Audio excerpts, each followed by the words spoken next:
I'm not sure it's a normal path to have a Times subscription when you're 14 and Economist when you're, here you go, Tom, off to university, take your Economist subscription. No, but it came from a place of I wanted to feel informed about the world.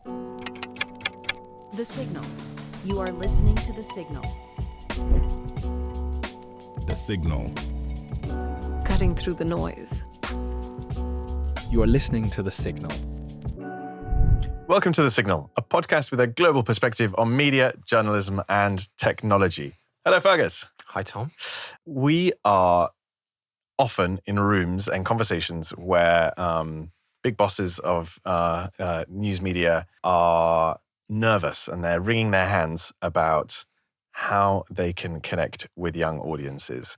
And so we're going to talk a little bit about that today. It's recently emerged that Australian media are going to particularly struggle in reaching young audiences due to a recently implemented social media ban. We're going to talk a little bit about the ban and what it means for news consumption. And then we're also going to think a little bit further ahead and talk about what that means for the future of journalism, not just from an audience perspective, but also from how do young people get involved in journalism. Yeah, because if news organization leaders are worried about reaching young audiences, people who are just as worried are those young people trying to make it in news. So yeah, two sides of the same coin and the same different worries, but connected. Can you tell me and the listeners a bit about what has been banned and why in Australia? I have got the research here. There's new research. So Australia has implemented a social media ban on young people, and that's been going for a couple of months. There's just been some new research out that says that the ban is actually preventing teenagers from accessing the news, and that half are seeing less news than they were before. The interesting thing, or the scary thing for the news industry, is that these teenagers are not necessarily going back to traditional sources to get their information if they can't get it on social media. But let me just talk you through the ban itself, because it's quite unique. This hasn't happened before. It's quite unique, but I think the reason that people might be getting nervous about it is that other countries are looking at what's happening in Australia. There's been a conversation here in the UK about whether there should be a ban. The EU is also thinking about this kind of thing. So it's a model that might start to be adapted elsewhere. And if we can understand what the consequence is for news consumption, it's likely that that will play out in a similar way in other markets. Yeah. So I've got bits of paper, tablet to just talk you through this, what it means. So in Australia, social media has been legally banned for those who are under 16. You can't hold an account on 10 major social media platforms, including TikTok, Instagram, X, YouTube. Unlike previous laws around the world, parents can't sign a waiver to give consent to overrule the ban or override the ban. It's a blanket prohibition. But the onus is entirely on big tech. The platforms will face fines if they fail to take reasonable steps to keep the kids off. And there's some politics involved in the ban being implemented as well. You're a parent. Why is social media being banned for under 16s? Mental health reasons. It's addictive. As adults know, it's addictive and it's bad for mental health. And I think it's not like a ban for life. It's a ban until you're mature enough to be able to understand it and use it and be self-limiting. But also you can't really control what you're seeing on there. So I think as a parent, there's safeguarding issues. There's also you just don't want your children being sucked into that before they're ready. I don't think it's not disconnected to this idea of smartphone bans for young people as well. And in fact, I think a lot of the basis of the smartphone bans are banning smartphones that have social media enabled. No, very few people are against the actual devices that can take a photo or send a message. It's the access, that open access to the internet and to social media that is the problem. the entire internet is not blocked for young people. It is social media specifically. They can still get access to gaming. They can still message on. They can still message on WhatsApp, I believe, and it's already facing legal challenges from young people.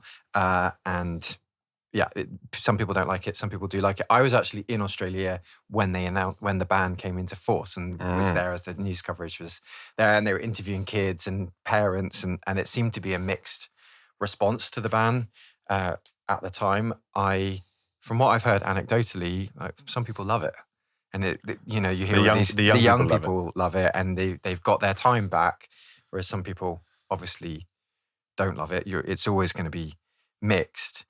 So that's the background on the ban itself.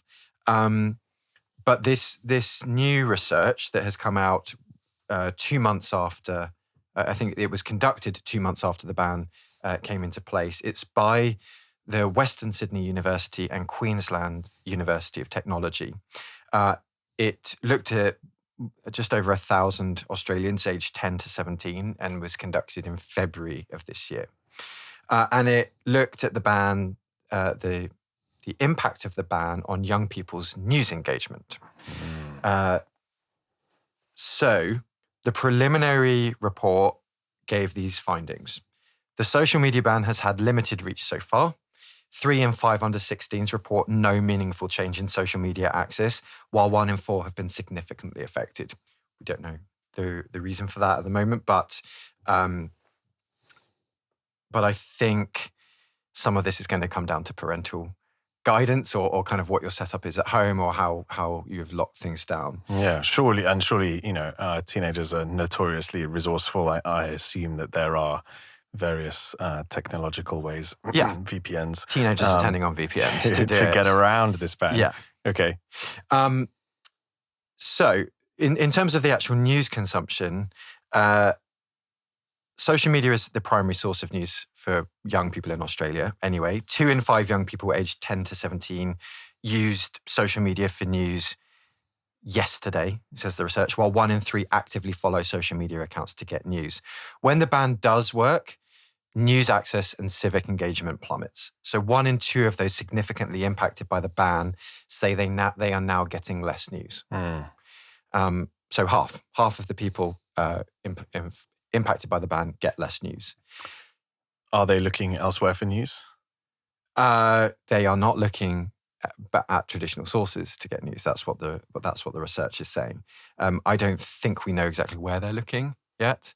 We're going to share the full research paper in there. This is quite hot off the press.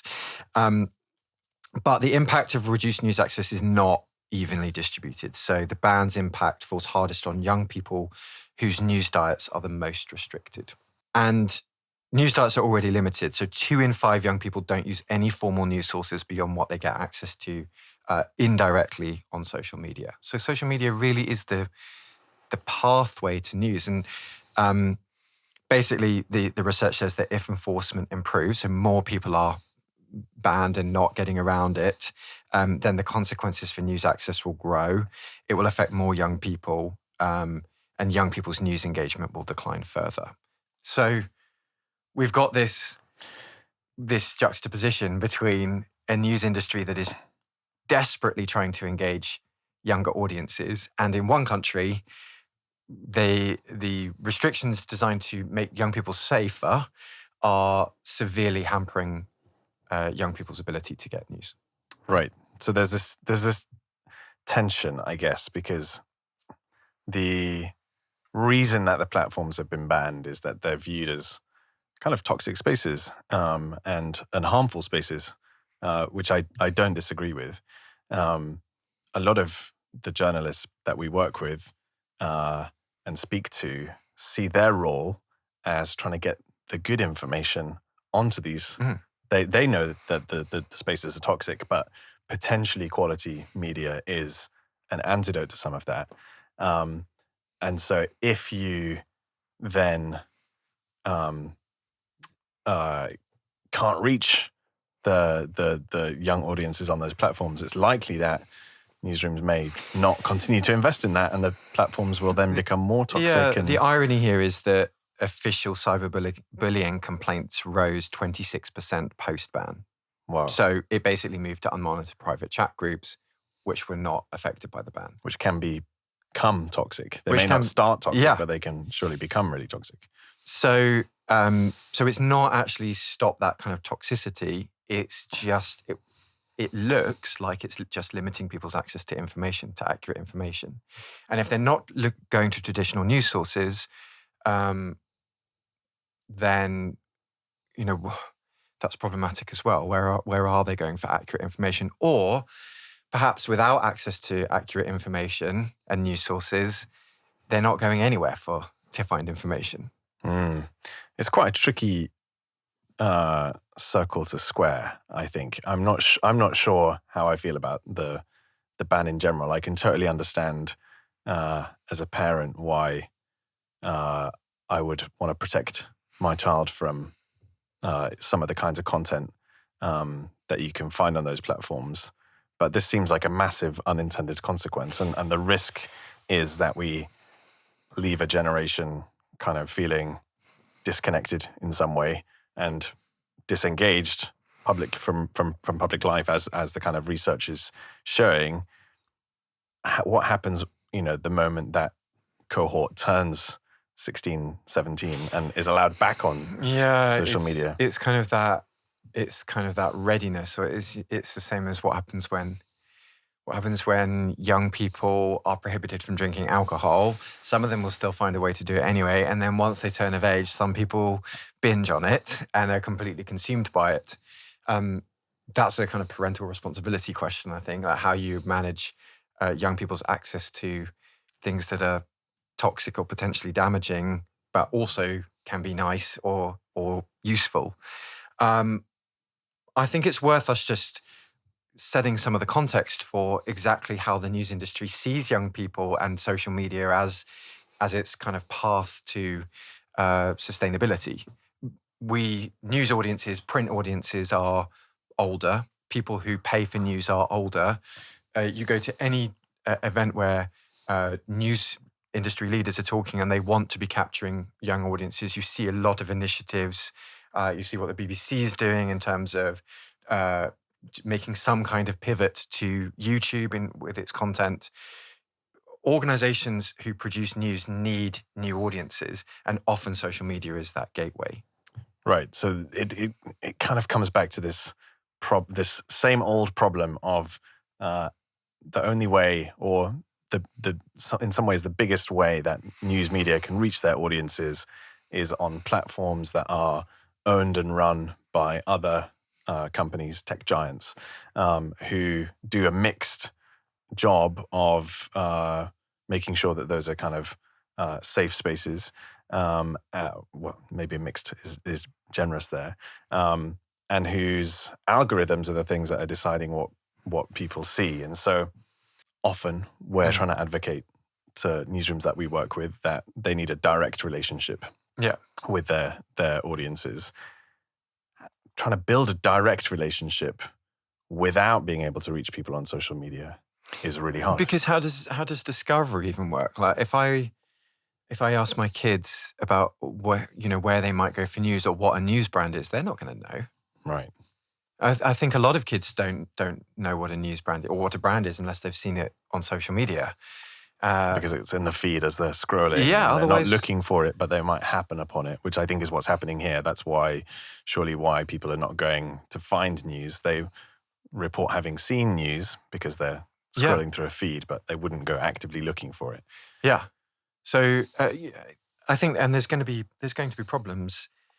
Let's say in countries where the voting age is 16 or 18 or 17, and actually in the UK it's moving that way towards 16. So if you're not accessing news and information through social media and you don't know where to find it anyway, and then all of a sudden there's a reason why you need it, how does that work? So the discoverability is a problem. From an industry point of view, though, you are cutting off. You are having a pipeline cut off, an essential pipeline, which so many strategies are aligned to try and capitalize on. And then the next question that we're going to think about is, if young people aren't seeing news, they're not consuming news, or they're blocked from doing so because they're banned from social media, who's going to want to be a journalist? I think that's right. How do you know about being a journalist if you don't see journalism? And then how do we create that next generation of journalists? Because the current generation are going to retire, or they're going to have take buyouts as newsrooms cut costs. We do need to replace, not just because people, we need to fill vacancies, but we need fresh ideas. We need new energy. We need new energy. We need journalism, and the journalism that connects to younger people and what they need to care about, what they should care about, what they are caring about. How did you get into news? I got into news because I consumed a lot of news. I was really a very kind of voracious reader. I think my mum got me a Time magazine subscription when I was kind of 14 or 15. Right. I think I was a subscriber to The Economist at university. So I followed news, and I think I really valued feeling well informed. I was also I'm not sure it's a normal path to have a Time subscription when you're 14 and Economist when you're off. Here you go, Tom. Off to university, take your Economist subscription. No, but it came from a place of I wanted to feel informed about the world. I was a linguist from 16, and so I was curious about what was going on in the countries where these languages that I was studying were spoken. So I think I always had that interest. But I actually, and relevant to this discussion, in my third or fourth year of university, I discovered Twitter, and I found the ability to see what's going on in the world in real time extremely captivating, quite addictive. Twitter, X as is now, was not a toxic place at the time, and actually you could have quite interesting, good conversations. But so when I was graduating in the midst of a global financial crisis from which we're still recovering, I decided that I was going to try and pursue this, and I started working as a volunteer content producer. I then got hired. I was editing English language magazines in Cairo. I was translating a lot of media. But did that satisfy the drive? Were you living that kind of vision of what you wanted to be? I don't. I think it's, and I think about this a lot. I didn't really know what what I was doing was a career in journalism, or could be the beginning of a career in journalism. I think if you'd asked me when I was 19 or 20, what would I be doing now? I wouldn't have been able to imagine, because I think there's people come into journalism with the mindset of journalism is reporter, journalism is editor. I think I've learned a lot about how many other roles there are in newsrooms in terms of making that stuff happen. I think I'd always thought maybe I'll be a reporter, which is really tough, and actually I'm not really cut out for that. Yeah. My path was slightly different. I thought I knew what I wanted, and even though I'd not necessarily gone exactly the same path that I expected, what I knew is that I wanted to be sitting behind a desk, looking at the camera, shuffling some papers, and then reading the news into camera. This is true of a lot of people who come into journalism because they want to be on camera. But that's because I'd seen it on TV. I had seen news presenters presenting the news on TV. They had authority. They're looking down the barrel of the camera. Everyone is waiting for them to talk, and then they are presenting what's happening in the world. And as we can see, you're really not cut out for that. I'm not cut out for it, but I want to be doing it. I wasn't a news geek until Once I knew that I wanted to do journalism, once I kind of discovered this idea of a broadcast journalist and realized that I might be able to be on a path to what I could see other people doing, then I became a news geek. Massive news geek from that point onwards, because I threw myself into what I wanted to do. I knew that you could be a reporter. I knew that you could, but I didn't. But I studied broadcast journalism at university, and I trained my. I did voice training with a voice coach. I did shorthand. I did video production. I did all of those things. So, and then I had an active interest in everything to do with news. I started university in October 2001, and so in September 2001, there was the biggest news event that happened, and I watched the Twin Towers. For being listeners who've not worked this out, Fergus is quite a lot older than yeah. But so 9/11 was just a few weeks before I went to university, and that changed a lot of news. It changed, I think it really ignited my passion even further, because I could see, but I was watching linear TV. I wasn't watching this on social media. There was no problem for discovery. If you heard something was going on, you only had one place to go and look for it. You'd just turn on the TV and you'd flick the channel. And for 9/11, you didn't have to flick the channel at all because it was on everywhere.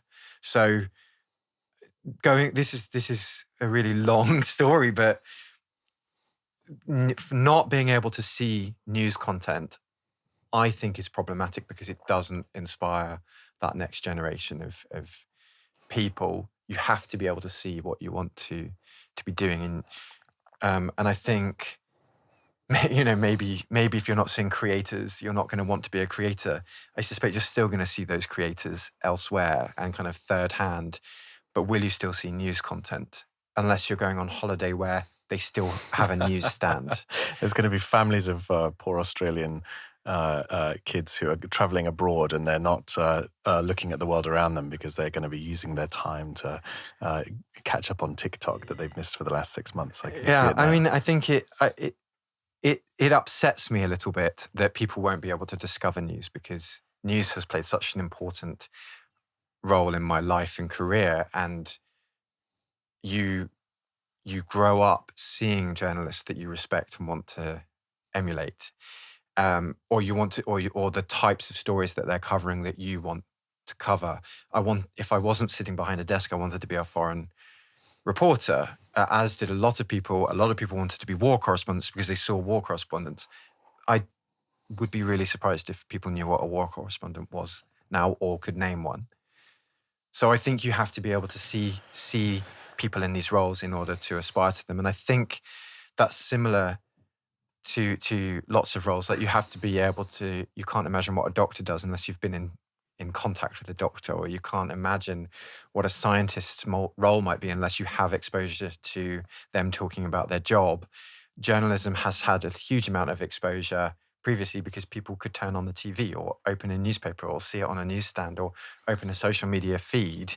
And while it's been declining, people have still been able to see it or come across it. Yeah, I wonder if is there, and maybe this will change over time, but it feels to me like the news media has to respond in some way, whether that's by making more TV products that will resonate more with younger audiences, or more digital experiences that don't live on social media platforms. This is to address both the kind of how do we get journalists back into or young journalists into the industry, but also how do we engage young audiences, which everyone recognizes is kind of key to survival. I think that we can't put all of our eggs in the social media basket. No, we can't. But at the moment, so many of the eggs are in the social media basket, and there's not another solution. I think another solution has to exist, and maybe we need to disconnect consumer content from inspiring the next generation of journalists, and maybe journalists need to be going into schools to talk about what they do, or have other ways of talking about what they do to young people, or people wanting to make a career transition. Maybe discoverability. Maybe you don't need to be a consumer in order to kind of take that path into journalism. Maybe it's a pursuit for truth or trust or to be a creator. I think it would be good. So you saw broadcast journalists and thought, I want to be a broadcast journalist, which I think is still, when I speak to people who are, in journalism school now, a lot of people want to work in broadcast. I think probably because that's what they've seen. My experience of working in the industry is that that's quite a small proportion of, a tiny proportion of people will end up sort of on camera, either as an anchor or as a correspondent. There's loads of people doing really interesting roles behind the scenes that we never see, that you would never, even at journalism school, I think you probably wouldn't learn about a lot of those. Well, maybe that's part of our job then, is to talk about what happened. Talk about product and audience and impact and community. There's lots of really interesting roles that I think people it would have never crossed my mind to want to be a broadcast journalist. But the idea of working in sort of like audience strategy, that's much more compelling to me. I think people don't come into the industry because they think I'm not cut out to be on camera, or I'm not cut out to be in a radio studio. And therefore, because they don't know about these other opportunities, they kind of... When I was younger, the only way to be on a camera was to somehow, go to a TV studio. It was more expensive. It was too expensive to be in a room with a multi-camera setup. Unless you were in a TV studio was just not, that just didn't exist. And so there was something kind of exciting about being in front of a camera. And I remember going into a news studio when I was at university and I went into BBC Look North, and I got to sit behind the desk and I got to look into the camera. And that was a unique experience for me to be able to do that. And it was exciting. And I think maybe that we just need to show how it can be exciting and kind of fulfilling. We wanted to discuss the pipeline of young people coming into the industry, taking up careers in journalism, and the challenges of exposure to what the roles are, the challenges of an industry that is having redundancies and buyouts. And we spoke to Sue Brooks, who is the chair of the UK-based National Council for the Training of Journalists. Here's our discussion. Journalism in the UK is more elite. It's an elite sport. It's more elite than medicine getting in, for all kinds of reasons that we can go into. But it's I think a bit of a crisis and very important. We put a lot of money into getting a more diverse pipeline into the industry, including bursaries and community reporting and things like that. It's something that keeps us awake at night. Will there be jobs for NCTJ graduates, for want of a better word, to go to? I think there will be, but it's almost like my last answer. They'll be different, and nobody knows at this stage what they might look like. I think getting the experience. I did 3 years training on the job. That is long gone. But there will be lots of news organisations these days have what they call AI reporters, who are pretty much home-based, looking at, they have proprietary technology that is rewriting press releases into the house style. It also is attractive to a different kind of person. Something else that we're finding about new entrants into the profession at the moment is resilience issues. Some people, lots of people actually entering the position these days are not as comfortable as face-to-face communication as we are and were. And, introverts, there's no reason that an introvert shouldn't be a journalist, but actually a lot of the traditional skills that we understand for journalism, you're pounding the streets, knocking on doors, talking to strangers, is just awful and beyond consideration for introverts. So they're being finding these kind of positions much more suitable for their personality types. Prompt engineers. I mean, the jobs will change. It's not just about technical skills preparing journalists. So there's an aging population within the news industry that is not not necessarily being replaced at the same scale at the starting positions. I think the starting positions to some extent will be okay because people obviously I think there are fewer entry level jobs anyway, but there are fewer journalists anyway.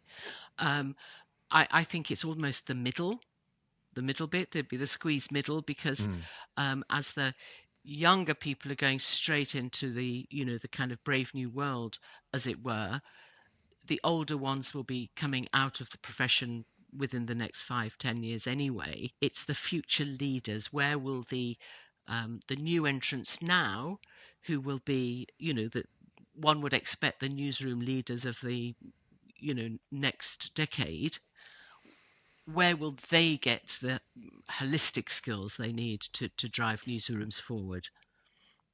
I think we're seeing we keep a close eye on news creators, those people who have entered the industry as independents from the very start. They're very successfully reporting on local issues. There's a great creator in Wigan who submits FOIA requests and does a lot of great local journalism, and that is their thing. They didn't work for, as far as I'm aware, their identity is a little unclear, but as far as I'm aware, they're not a trained journalist.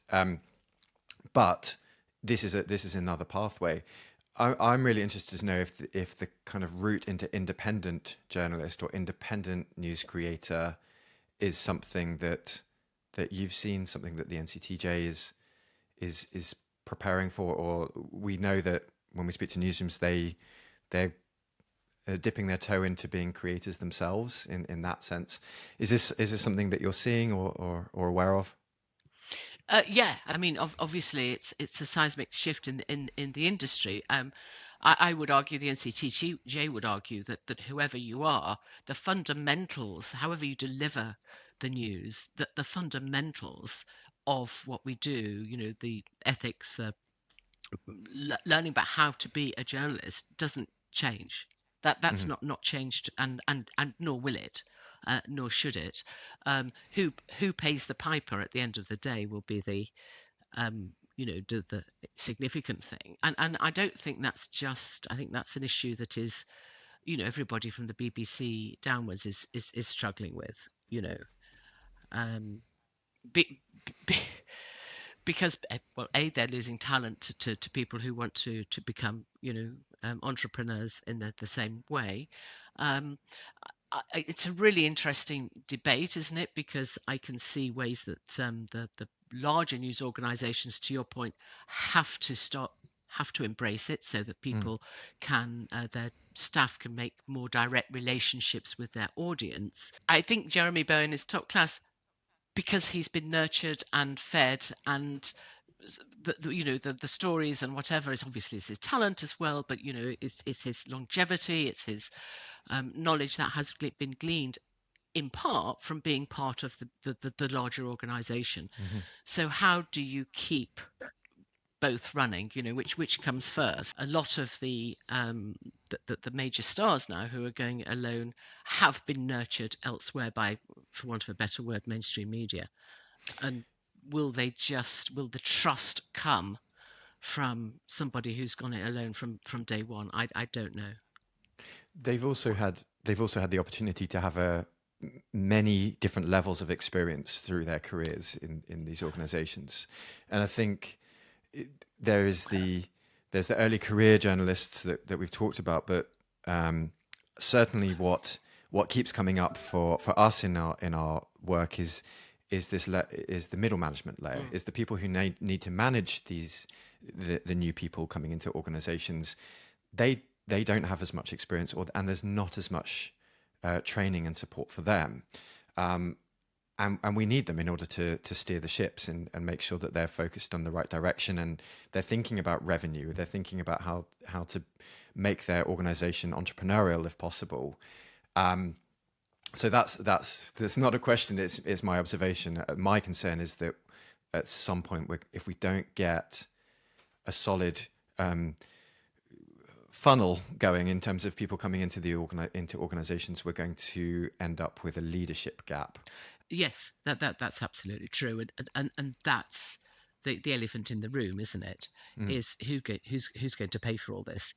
Because to train a journalist to get a publication out in whatever form it is expensive, as we know. Journalism costs, and democracy depends on a thriving journalism, especially, I would argue, local journalists as well, because, again, back to the diverse pipeline of talent that we need, because if people aren't hearing or watching or listening or consuming media from people they recognize and trust, that's not going to, they're not going to listen. They're going to go elsewhere for their information, and that's not good. But the fundamentals, that you need to be a good journalism, skepticism, curiosity, I don't think can be found from AI yet. I think the industry is well prepared. Scared, but prepared.